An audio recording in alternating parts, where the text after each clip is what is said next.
Obviously, the humor isn't as doesn't age as well, but when does humor? Because humor aged well. Yeah, I mean it's different genres have different humor that evolves differently. Some is a bit more timeless. The Let's Plays, most of them have not aged well.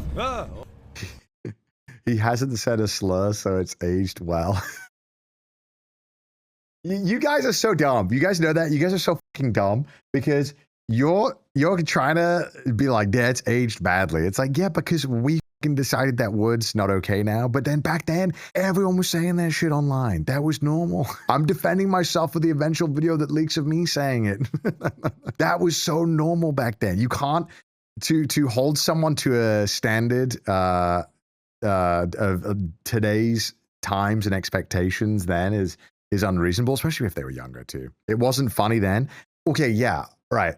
Of course, the big brain chatter would say it wasn't funny then, right? And to be fair, it wasn't ever funny. Yes, you're correct. But at the same time, to sit there now and say, oh, I you know, that could never have been said by me back then. It's like, I mean, that was a very, very common thing to say back then. Not doesn't make it right, but to act like that you can hold someone 10 years ago on something they said now online is crazy. Like, just because there's recorded proof of it, you know what I mean? It's like, if a friend came to you in real life and was like, hey man, remember when you said that thing 10 years ago? And you'd be like, what the fuck is wrong with you?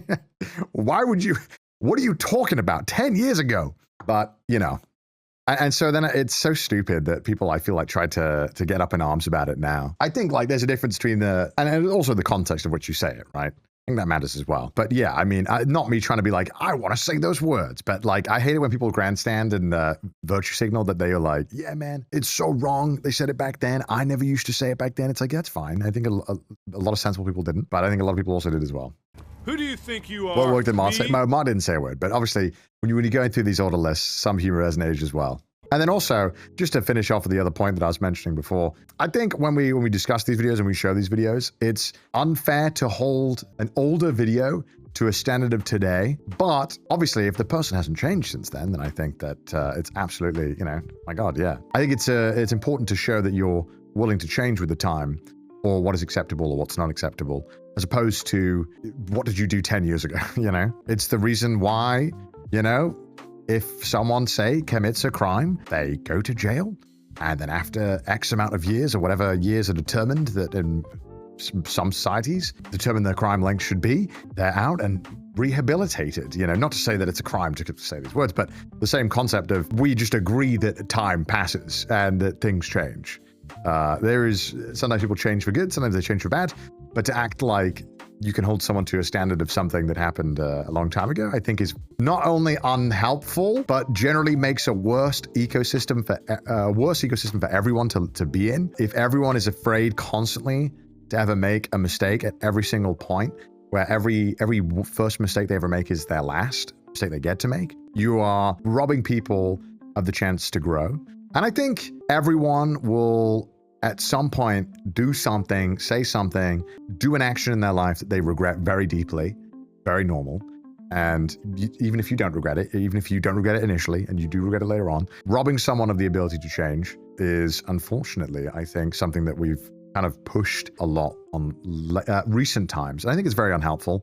And I think like the idea that someone can't, like not allowing someone to change makes everyone worse, I think. And I wish I was more eloquent in the way that I could word this, because I'm not, and I know that. But I hope the gist of the point that I'm saying, you understand. And just know that the words that I say are not the feelings I think.